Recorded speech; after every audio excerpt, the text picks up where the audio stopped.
okulambula ebisaawe yatukubye enchukwe twalabinga ekisaawe kya commissioning mwezi ogwa December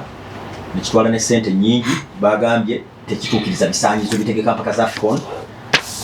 Nambole naye ebisaanyizo tebiriiwo era agenda kubaako emirimu egiddibwamu kale tuli mu kutya okw'amaanyi tulaba ng'omukisa gwaffe oguyinza okutugendako nga bwe kyali Kenya givuddeko eri simanyi batuuka batya okuzimba ekisaawe nga kino ekyesente nyingi bwezityo nga FIFA weeri nekituuka okugwa ne bakigulawo ng'ate tekituukiriza bisaanyizo nga FIFA weeri ekulemberwa Yingira Moses Magogo. Ebigambo bibadde bingi bibadde byogeddwa naye ndowooza nti kantwala omukisa guno okubaako nange binyinyolako. Ekisooka FIFA kirooto kyayo okuteekateeka Africa Cup of Nations e Uganda era nakyogera nnyo ne mbagamba nti okutwala ttiimu mu AFCON yali achievement naye ate okuleeta AFCON mu Uganda nze ndowooza nti achievement y'amaanyi nnyo eri omupiira gwaffe. Era kirooto kyaffe tusuubira nti tujja kukyaza AFCON wano ebigendererwa byaffe bituukirire. Ekyokubiri nti ripooti za CAF zino zeekola ezikola kwagala kututeekateeka tukole ebintu ebituufu tebikola lwa kwagala kutubonyaabonya. Waliwo ade bagamba ate kakati biki ne CAF ekubuulira kye yeetaaga ate nekwongera ne ku mutindo. So bwebanga CAF yazze wano ate kino nakyo kankitereeze CAF yazze Uganda negende Kenya negende Tanzania banamawulire mubadde mu bifollowinga era ekituufu ekiriwo teri muntu yayise CAF kujja wano erina rutini yayo gyetambulirako era netuwa nti ne mugomunana nja kudda. So tuleme kukifuula nti kizibu oba kibi. Bwe baba nga bavuddeyo n'ensonga ze batuwadde tuzitunuulire tuzikoleko twetereeze. Nze ndowooza nti ekyo tekiba kikyamu mu ngeri emu oba endala naye nga twalina omukisa guno okunnyonnyola nti bwe baba bakola projects ate ebintu bya AFCON bingi ebyetaaga okutereeza tetutegekanga ku AFCON ng'oggyeko ebisaawe buli mu byatunuulidde ne mu event yennyini enteekateeka mukyalimu era ebintu ebirumira ng'omuntu ategeka omulundi ogusoose bwe yandibadde. Era saagala bannayuganda kibatabule kubanga tuli mu kuyigga tuli mu kukola bintu ebisobola okukola ki okuteekawo AFCON ebeerewo. Naye njagala kunnyonnyola projects zino engeri gye bazikolamu nti ne woba ozimba nnyumba mwami Ntambi gwe nannyini kuzimba era mu lulimi lwa construction obeera client n'ofuna mwami Katerega omuzimbi n'abeera contractor n'ofuna mwami Magogo amanyi ebyokuzimba kuba gwe oli nannyini ebyokuzimba tobimanyi n'ogamba ntunuulirirangako ku Katerega oyo byakola n'abeera consultant. Abantu abo abasatu be bakola project okuva kwetandise paka lweggwa. Sometimes kubeerako ne fanda aleete sente naye sometimes nannyini yabeera fanda. Kati mu projects zonna zino ezikolebwa Nambole Hoima training facilities zonna client ye Ministry of Education and Sports oba National Council of Sports oye client ye nannyini mulimu okusinziira mu project ebazidesigninga. Ministry of Works ye mugezi wani wa National Council of Sports yalina okumulabirira ebintu bwe babikola. Contractor ye SUMA oba ye UPDF okusinziira kwani ali mukola omulimu. Mu bintu ebisatu ebyo temuli mu federation. Ekyo njagala tubeere clear nti project zonna ezikolebwa okujjako wosinza okusanga federation nti client wa Kadiba ye federation nga training facility client yao ye federation then contractor ye Shrine then tulina ne consultant gwe tukozesa eyo nayo project etambula kuki lwayo. So project zino bwe zitandika wezito bwe zirina okutambuzibwa naye mujjukireko emabega twaliko ne mu parliament ne ku Hansard kikwekiri nga bazimba Nambole oyo nevayo ne ngamba bannayuganda kunze nze nsuubira nti okuzimba ekisaawe kya bukugu era ebigambo byange byali nti contractor alina kuba mukugu ate ne consultant alina kuba mukugu omukugu alina obumanyi n'obumanyirifu ebintu bibiri byonna omulundi gumu era jukira abantu bana attackinga nnyo papa naye nze ndera nnyo okuga ebintu byange nembisigalako. So olwaleero nze ndowooza nti challenge eya Hoima eri nti client mutuufu ye client contractor naye ki mutuufu kuba alina experience tosobola mugaya. Consultant waffe ye Minister of Works yalina okuba n'obukugu obugamba nti nedda eno drawing wagamba mita 2 lwaki okozeemu kitundu, yalina okuba n'obukugu obwo naye obukugu obwo abulina seero lwe lusoose nakiraizinga emirundi mingi emabega. Ekyokubiri nti ne bwaba contractor ku kizimbe ojja obigenderere nga bazimba ebizimbe bamanyi okuteeka contract. Consultant ye Mwami Magogo naye ate mu nsonga za architect ye gundi oba obirabako ku bupande ti ku bya structure ne bateeka ku company endala ne batuuka nti ku masannyalaze bwe batyo. So Minister of Works kyerina oba kyalina okusobola okukola ate nga twakiraizinga mu buwandiike bagamba bannange ensonga ezikwatagana n'ebikwata ku sport kubanga bo basobola okutegeera mitayibwa enkokoto ebyo byonna basobola obitegeera n'ebikwatagana ne sport wano ku kisaawe twawaayo ngamba nti mu buwandiike federations in fact not federations ziweebwa omukisa okubanga ziri part of the consultants kuba ba consultants bwe baba tebali official ne wonaawo amagezi teri agenda gawulira contract takuwulira takumanyi okiwulire naye it is on the floor kyali ku discussion eyo baali bagitubuza mu parliament nga proposal yange egamba nti ba consultant kituufu aba Minister of Works ba consultant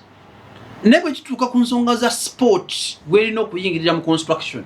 federations zibeteekebweko nga ba consultant nga tezisasuddwa kuba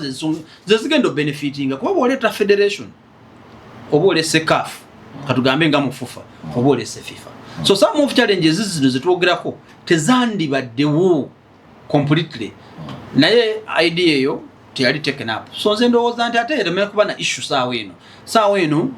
ebirowoozo byaffe biri nti how do we twaddressinga ebizibu ebiriwo tufune solution bisoboka okukoleka abantu balemena kutya bisobola okukoleka ne bitereezebwa. Waliwo ebitajja kutereezebwa naye nga bijja kugumiikirizibwa ebintu ebiri byanjawulo. Waliwo ebijja okutereezebwa ebisobola okutereezebwa mu budde obusigaddeyo naye waliwo ebitajja kutereezebwa nga construction already yakolebwa naye ate nga bisobola okuyitawo ne bigumiikirizibwa ne CAF nayo n'ebikkiriza nti kino katukole ki katugireke tugende mu maaso. For example waliwo abantu we batuula nga tebalaba kisaawe kyonna nga bench ezo bazitaddewo. So olina okusalawo either olina okusima running tracks ezo bench ezo ne zikako wansi nga boolaba ebiseera ebimu zibayita zi dugout yabadde recommendation ya CAF nti ife ekyokusalako abantu abangi okubanga ate tebalaba line kuba yo CAF eyagala omulabi alabe ekisaawe kyonna elayini zonna. Kati ebyo mwiza ogamba nti kati compromising maybe ku tickets ezitundibwa mu kisaawe muno oba katusimeko ku running tracks abantu bakeko wansi babenga abantu abeyongerako obungi basobola okukola kyokulaba. So kireme kuleeta ku bantu kutya. Nze ebintu byange bisobola okuntiisa ate AFCON ndowooza nti ekyakoyima si issue eyinza okuba esinga obunene. Issue esinga obunene eyinza okubeera enamboole kuba olina okuba n'ekisaawe ekyemitwalo emeka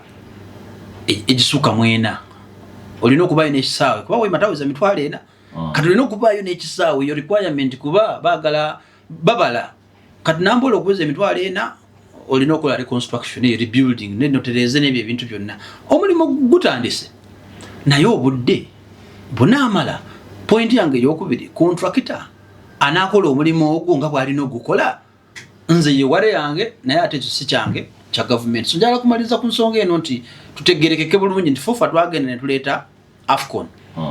bwe tugireeta Uganda omulimu gwaffe gwali gwagugikwasa ki government era twagikwasa negamba nti okay nze government omukono gwange ogwa client National Council omukono gwange ogwa consultant Minister of Works omukono gwange ogwa contractor mpadde gundi era omulimu ne gubanga gukola ki gutambula. So nze ndowooza nti tukkirize nti waliwo ebirina okukolebwa naye tubiwe omukisa tuleme kutya nnyo nti tekijja kusoboka tukole bukozi kikole ki kisoboke. President kakati chairman ensonga enkulu wadde mukulu annyonnyodde naye nje atubeera realistic ku kintu kino nti fufa wadde mu GM temunenyezebwa naye tulumirirwe ssente y'omuba omusolo ekyo kimu kuba kati Nambole yali bagenda omuddaabiriza ojjukira ng'oli ku floor of parliament it was 97 billion ojjukira ezo ne zigenda kaakati we twogerera kati zigenda kuba billion 225 okitegedde naye era omusingi gwa Nambole in fact let's say good point here omusingi gwa Nambole gwe yazimbibwako mutono kitegeeza Uganda tebasobola kuwa opening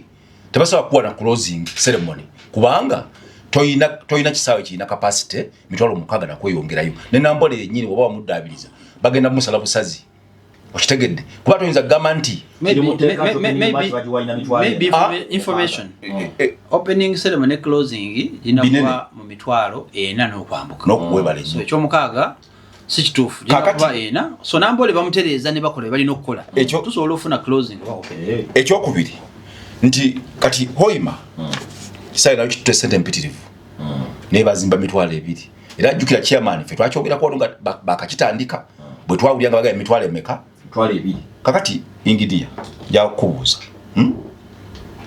bwali olina emyaka nga 25 ng'okyali mu UDBA bank nozimba ennyumba yo oba y'amabaati oba y'amategula bisenge katugaye 7 kati ofuuse omubaka wa parliament bw'ozimba ennyumba oba budyopa nozimba ng'ate yabisenge 6 era ng'okosezza amabaati oba mategula oba developinze oba to developinze oba developinze damu yes or no naye njala tukkirize sokoleke president damu yes or no oba developinze lwaki tozikiriza ati nkyagenda mu maaso ozimba ennyumba essawe nunazimba ennyumba gye yazimba ku myaka 25 webale ngagambe ng'ate erina wansi webale nnyo yes thank you very much chairman kati oyinza kuzimba Hoima natasaanyawo Nambole twajuyina kuzimba Hoima abere ng'ali on top of Nambole kuba ye waliyo n'ekisaawe ky'ennyumba kubanga kiri twakizimba mu nnaku myaka 1998 naku China tukyali baavu kati tuzze tuzimbye ekisaawe wali international airport aye tuzze mitwalo 2 ate jijo tugenze okulaba ate nga ne kafu egamba tekujjukira kafu bali abazze omanyi abaganda baga nti olaba bakabira mubikire nyata mukutukide mu ngalo kati okimanyi nti abakafu abazze bali mbya security tetunafuna ba competition bali bennyini abali kowa kati owa diploma bakusudde owa degree anakuyisa ayinza n'okukuba obukuba yes era ingini yaleka kutuza maanyi so kubaza mu maanyi kyembadde nsaba kiri kyenjagala nze ogwerera kiko ekyange simanyi yamani tekeye kyensaba kiri kimunze kuba nakyogerako ne ku Nakivubo ensobi ezali ku Nakivubo kati zezibadde ne ku Hoima era ebivuddemu bye bimu kati nkubuuza fufa teina woyinza kwegatira consultanti kuba consultanti ayina kubanga in fact amanyi ekyokukola ng'asobola okugamba contractant kino kyali bwe kiti lwaki okola bwoti okitegedde consultant kati fufa bwo tugamba nti bagenda kutereza baani mugenda kubeera involved Ngira fufa ngeri bali consultant yes asobola okusaba services z'omuntu aweetaaga obukugu bw'atalina naye mwami Katereka kuba consultant naye nza obutaba nabukugu bwakugamba ye naye nkugambye wano nti twakisaba mu buwandiike nga federation ne tukisaba ne ku flow abaagala obuyino ku Hansard kwekiri nga proposal yange egamba nti ebisaawe byonna ebizimbibwa federations ziteekebweko nga ba consultant officially kuba buli lwotabateekako nti bali official consultant ne bwe nagenda zinagende Nambole nali nkolera mu experience Nambole baali bamukola omulundi ogwasooka onzijukiza bwe twalwanira sente z'okuzireeta kati ngenda otuuke Nambole ekituufu kiri nti ng'ebintu ebikolebwa mulimu ebibulabumu kubanga nze kankubulire Katereka nze nga individual mbadde mu kakiiko akalambula ebisaawe bya Africa nga wakaf mbadde Zambia mbadde Ethiopia so nina knowledge gye nnina particularly from the competition's point of view era ntuuka bwe nti nentunula bwe nti neŋŋamba naye kino tekiriiwo okiwulire so nali kufuna bwe natuuka enambo ne bagamba naye bino ebintu byemukoze nga nze ndabanga ne bagaana okutwatula ne mu meeting mwalimu n'omusajja gwe bayita Gunto oyo omuzungu oyo naye n'aleeta ebya athletics sijja kugamba nti mbimanyi naye n'agamba n'ebya athletics bino simanyi double D biki byonna tebikoleddwa buti bulungi ne tugambira nti ebeere enkola nti consultant oba ozimba kisaawe kubeereko nga nkola si bwe tunaaba tuzze tujja beebuuzaako era bwe baagano tuwuliriza because contractor takuwuliriza oba tuli consultant takuwuliriza ne bagenda mu maaso twamalirizanga Namboole oyo ate tumuzeemu va ku 97 twamala ate ne tumuddamu mulundi omulala okubeera nga bwafaanana kati katugenda kumuddamu mulundi ki gwakusatu eyo point wonamba nti fufa mukoze eki kyetusobola okukola kusaba obuyinza si bwaffe era naffe tusaba ndi bana mwandi twebuuziza ku nsonga eziri technical zonna chairman njala kulifaalinga president sosi yange yaŋŋamba president nga abayise Yoweri Kaguta Museveni president ono yaliyo Magugu nga bona batudde nga oyima kyagenda mu maaso naye nga waliwo era ebitali biki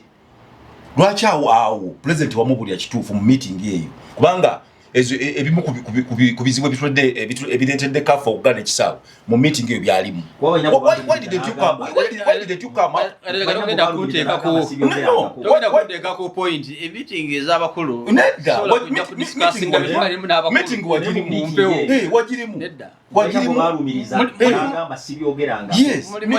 wagirimu prevention is better than cure kati tuli ku buzibu Tugera ku meeting ya mukulembeze wa ggwanga n'abagirimu eyo mbadde nsaba kati president kati sente zaafulumye bilioni 2 wali wape ezigenda Namboole kati omanye ezigenda okudda oyimba kugitereza tufiirwa esente zali zibina ebisaawo ebirala nina kyempulira waliwo infrastructure committee erikaba kungu bafufa mbiwulira oba kulira mwami Ntege kati bo president toliko kakiiko mwami Magugu akakiiko ako manye ebituufu ekintu kyesigenda kukkiriza kwe kunenya fufa kubanga yo nze njikulembera nti yakoze ensobi gyetaakoze bwe tuba twakoze ensobi zaffe nga federation mutukuba obuggo bwaffe naye bwe tutagikoze ate temutukuba buggo eyo point yange kisookera ddala nti akakiiko ka infrastructure kituufu ekali naye bagenda okakola nga okuzimba kugenda mu maaso so agati utandika okalifalinga tu already dawo nonyereze naku z'omwezi akakiiko le katongozebwa oddeyo no akakiiko bagenda okukateekawo nga construction naye ne bakkiriza to serve bakkiriza kusavinga ekyokubiri kituufu nti balondanga omuntu akulembedde wa gavumenti addako wa fufa bwe tutyo era ffe fufa twateekako abantu betusuubira nti balina obumanyirivu kankubulira obumanyirivu bw'abantu betwateekako Engineer Kiwuwa is a civil engineer, practicing civil engineer. Atenga n'omupiira yakola ki? Yagusamba. Kakati bw'onoonya omuntu omukulu gwasinga oyo nti engineer, civil engineer, omupiira yagusamba. Mwami Ntege yabadde mu competition zonna ez'Afcon ebisaawe ebyo abimanyi. Yabeera mu dressing rooms ezo gye tuba tugenze wa yonna. Shira Nakaggwa ye club licensing manager wa CAF wano. Yalina okusooka ku kisaawe nga ne CAF tenaba kujja okiwulira kati abo abantu abasatu gwe bakuba oyinza ogamba nti fufa be yalonda tebali competent nze ku lwange ndowooza bali ki tetuli ku bukugu bwako tetugamba tebalina bukugu naye okuguba bakugu naye kiringa bonoteeka kakiiko akafufa nga meeting teziriyo tebampita alawo ensi wange waliwo amusayininga meeting zibaayo lindako nga nawulidde ensonga eyo nange nga waliwo asayininga alawo ensi wange nga nsigenda mu meeting nga tebampita mu meeting naye ng'obukugu bwange babumanyi kati awone nyani bwe nawulidde ensonga ezo nange nabuuzizza abantu bendinako obuvunaanyizibwa be bava mu fufa ne bampa ripooti eyaabwe naye nze ndowooza nti ereme kuba nsonga kubanga ekituufu kiri nti ne meeting ezo babadde tebatuula so tuleme nze njagala manyi mu Uganda tulina omuze gumu betwazala tebatuula n'alawensi nazo batesasula yo point ndala sagala gigenda tezija ku debate point entuufu eri nti Mwami Tashobya chairman wa infrastructure obukugu bwe tebuli mu football tebuli mu sport ya football is a basketball I think nebirala ndi bintu by'omupiira bino biraba oyinza okutuuka n'otunula bwoti n'olowooza nti osobola obikola ki obikola naye byakikugu nnyo to the point nti Kateregga bwe bagamba nti Uganda versus Kenya ne Kenya versus Uganda byanjawulo naye twatulako mu meeting emu n'abakungu ba government bagamba naye kino kiki kyemugamba guno mupira sigwe gumugamba nti bwe twagamba nti Uganda versus South Sudan ne South Sudan versus Uganda empira egyo gyaki janjawulo okiwulira so nze ndowooza nti obukugu bwe kuba yali kyamaani ate yabadde adiiringa ne bakonsultant ebiseera ebisinga abadde akola nayekka nga yadiiringa ne bakonsultant yadiiringa n'agenda okugula ebintu ebyo bagenda obigula bye baleeta okuinstolinga biki and for me that's not the point. Ne kati honorable for me that's minister nga yalumiriza ogwanga no nze ndowooza nti chairman nimbye yenda balumiriza alumiriza yagamba fufu eri involved naye ndabawe kati simanyi oba balala mu fufa I don't know no but he's spinning fufa njagala ensonga eyo tugiveeko bwe tuti erebe kuba ndaba tukyalinayo n'ensonga endala njagala ensonga eyo tugiveeko bwe tuti nti ekisookera ddala in the summary of the matter nga fufa ffe twakwata ettaka lyaffe ettaka lya fufa ne tulikwasa National Council of Sports kubwereere nga tetufunye mwadde 10 twabyogera wano yika 10 yika 10 abiri meka yika 24 kozi mwa government yagula 10 zokka government yayongera ko 10 nituwayo nga institution ya fufa responsibility yafu yakuima wekola ki wekoma ebintu biba tebikoleddwa bulungi tugende tukole ki tubitereeza ate naffe fufa wetuli okubayamba kukola ki okumakinga sure nti ebintu bitereera naye kyesigenda kukkiriza kwe kugamba nti fufa eri involved mu kintu nga teri involved nakigana kunambole guno si gwe gusoose bwe baba nga waliwo ekyetaagisa fufa okuba involved we are ready we are available okiwulire naye bwe tuba tetubadde involved tuleme kuzannya muzannyo gwa kugamba nti ani mukyamu nze ndowooza nti omukyamu oba si mukyamu si kikulu twagala AFCON kubeera ki president sebo ebintu byonna kasita bibeerawo ne bitagenda bulungi walina okubeera wanenyezebwa ekyo kya Africa ebintu bibeerawo ne bitagenda bulungi wabeera wanenyezebwa kakati kukyehoyima Mwami Kateregga I think federation twagezaako okukola kye tusobola okukola ne tutafuna mukisa ne bakola omulimu gwe bakoze ne guvaayo nga bwe gwavuddeyo kyenjagala okuba Bannayuganda nti ebiriyo bisobola oterezebwa tuleme kugifuula nsonga nnene kuba tukyalinawo nze kizibu kyange kiki nawugambye kiri Nambole kati kuba tukyali eno naye waliwo eri omulimu gye gutanaba kutandika tumaze emyezi 8 ng'omulimu ogwo gwandibadde gwatandika dda tegunakola ki bikyakyani aggwa so nze ndowooza nti amaanyi tugateeke mu mulimu gutandike bagukole nga teguli mu nsobi gugwe mu budde kyovola ba chairman ya Kenya nali nkigamba wano sometime back negamba nti ate nga twali tutalina mu kyani negamba nganze bwenda bebintu Uganda ekoze ensobi bwentunira local organizing committee ojukira kagamba ekigambo ekyo negamba bingi bikyasoba nagamba tuli mu kyani negamba Uganda etomedde botunira local organizing committee yayo nfuwe fufulufu nombuuza yirwaki nenkuwa ensonga zange kati Kenya sawa zino giraba bo bakyusizaamu n'emitwalo 3 bagawaddeyo webale nnyo era kafa olwagize bweti ndi eyuya bode bakyusa local organizing committee kati bagiterezza bulungi eya Uganda yo twongera kulaba bizibu ku bizibu era nze bino president byo promising Mwami tambi tugende ku president njalo ove waggulu ng'otugambye nti sente zino kati zigenze Nambole kubanga ogambye nti bisobola okulongooka nezigenda hoyima okutereza fufu egenda kubeera involved tetwagala kudda wano ate nga tumala biseera ekintu kyensobola okugamba nti kyensobola okwogerera ye federation tuli available oba twetaagira okukola ekintu kyonna neziba saa 9 ogw'ekiro ekyo kyensobola okugamba naye okuba nti oli akola omulimu agenda kwetaaga tekisobola kuba kibuuzo kyange kubanga kyentegedde tekisobola kuba kibuuzo kyaffe tebalwadde kweripa ku bantu batabayise sina kweripa kubanga ko twalabira ne bali bakigulawo fufu nga teriyo nenkubuuza wano fufa wali mama wabula yo representative agenda yo ti fufa gwesindise nabo mwali Morocco siroza nti fufa yagala fufa yo nanti yagala naye batutegeeza ngobudde obukola arrangement yetu tusobola kola ki kubufuna but twabawandikira mbudde tubagamba nti bwe mba mwagala bali vice president